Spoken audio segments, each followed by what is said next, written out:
As the villagers cried and cursed the bandits, Chude was seething with anger, envisioning the possible horrors these boys could undergo, similar to what he had to suffer when he was their age. One day, when Chude found himself on one of these raids, things went south. They had walked into a trap by the vigilante group searching for the bandit hideout. Many bandits were injured. Some left dead. An injured and disoriented Chude managed to escape. But days later, he found himself in a strange room, far from the bandit camp. He was found unconscious and bleeding by the roadside by a group of villagers who had gone hunting. No one knew where he came from, but they took him in and tended to his wounds while he recovered. This was new to Chude because strangers, healthy or not, were robbed and left by the roadside where he came from. Here, he was given new clothes, he was given food, medication, and tended to like someone they already knew. As he recovered, he kept waiting for the shoe to drop, hoping to one day be asked for a favor in return for their kindness. So, he would arm himself, waiting to attack, hoping that he could have the upper hand. It was his only way of survival.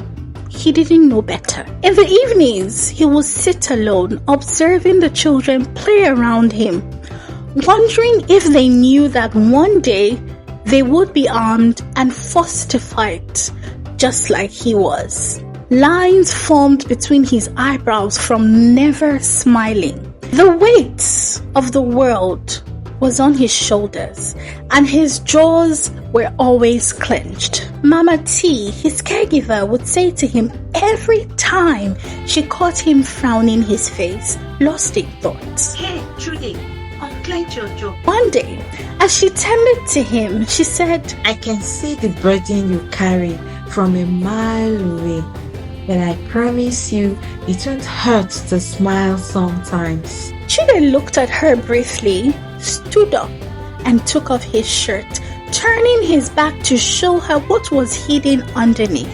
Mama T was startled by the scars she saw on his back and was left speechless. He saw the fear in her eyes. Mama T, I come from pain. There's nothing for me to smile about.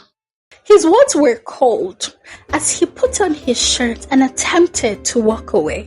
But Mama T called out to him, I can't pretend to understand what you're going through, but life has dealt me a fair share of its bitter taste.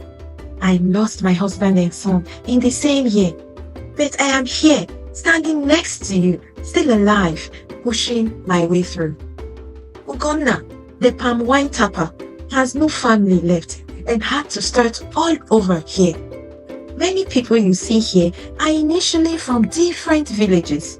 We only built this community up because everyone has a story to tell. Everyone here has scars too. But the difference between you and them is that they've laid themselves bare and received help and love when it was extended to them. I see life as day and night. Though the night may seem long, the sun must rise in the east. Better days will come.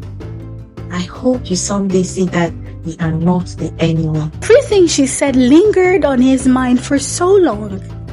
Embraced by the kindness of the villagers, Chude gradually began to open up. He started to realize that this was the life Emeka had envisioned for him, far removed from the clutches of banditry and violence. This is what Emeka would have wanted, he would whisper to himself. Eventually, Chude was invited to join the rest of the villagers in the village square, where he listened to stories of hunting escapades by the hunters. Initially, he sat in isolation, all by himself, watching from afar. But as time passed, he found peace in the togetherness of the villagers. eagerly anticipating the next gathering where palm wine flowed freely and laughter filled the air. Stories told by these hunters reminded him of the time he would sit beside his brother Chike at the village square, listening to scary stories before he was taken away from his village. These beautiful memories brought a smile to Chude's face for the first time since Emeka's death.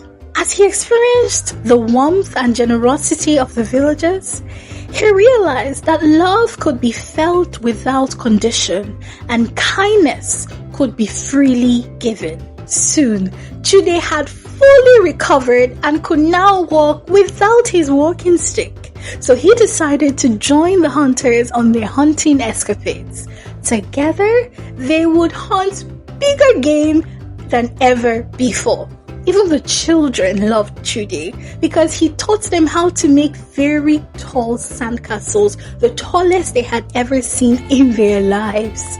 One day, while the hunters were away hunting, the community fell victim to a raid by the same bandits that Chude once belonged to. They took all the boys and injured so many villagers. Upon their return, Chude didn't need anybody to tell him what had happened. He could tell by just looking at the abandoned half-made sandcastle by the mango tree where the children used to play. As the villagers cried and cursed the bandits, Chude was seething with anger, envisioning the possible horrors these boys could undergo, similar to what he had to suffer when he was their age. He approached Mama T and, with guilt, confessed his past to her, telling her that he used to be one of these bandits, but proposed that he could help rescue the children with the assistance of the village head and other men in the community. Soon, word of Chude's shocking revelation had shook the entire village.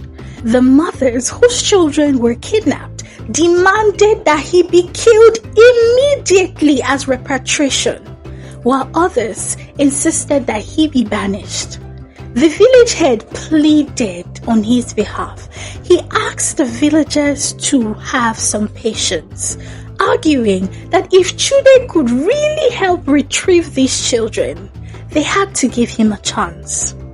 He invited Chude to speak, and with a heavy heart, Chude addressed the gathered villagers. No, I don't deserve your forgiveness. Apologizing won't change anything. But please, hear me out. The longer we stay here blaming each other, the more danger your children face. I know because I was once like them. Taken from my home at 6 years old. I've never seen my family again. My brother Chike cared for me, but I barely remember his face. I lived the life of violence as a child soldier, a wrestler and a prisoner. I lost my best friend, and I never had hope of a better future. I don't want the same life for your children. Please, let me repay for your kindness. You gave me a home and hope, and because of you, I just might see my family again. As they listened to him and watched him sob, their hearts began to soften. They realized that despite Chude's past, his intentions were sincere, and they began to see him not as a threat, but as a fellow human who was just in need of redemption. With a collective sigh, they nodded in agreement. And so, with a shared sense of urgency and purpose, Chude, the villagers, and the vigilante group embarked on a dangerous mission to rescue the kidnapped boys. It took 5 days to get to the camp on foot, away from the regular trail, so that they could evade being spotted. He knew the building like the back of his palm because he had lived there for so long. Sneaking in through the back fence on a day that Chude knew would be for hunting, they victoriously rescued the children and burnt the entire building to the ground. However, their triumph was short-lived as they were ambushed by the hunting bandits who had returned earlier than expected because they saw smoke from afar. Still, everyone fought bravely. They put in their best and they won. What was once a tall building, a hub for groomed child soldiers, a hub for children turned into wrestlers, had been brought to the ground. This was victory in its own.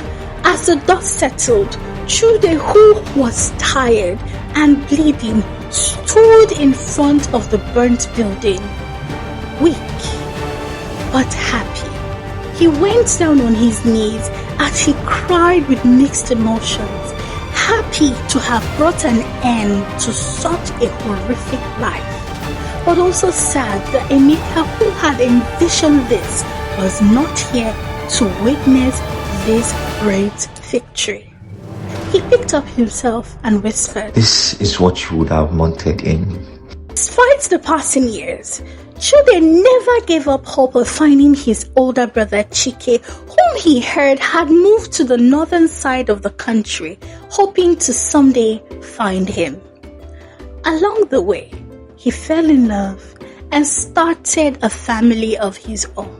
One evening, as he sat and rocked his son Emeka, he looked up at the sky, smiling. Here, he had accepted what life had given him. Life had brought him joy, love, and kindness. Now he knew that even in darkness, there was always the possibility of finding light and joy.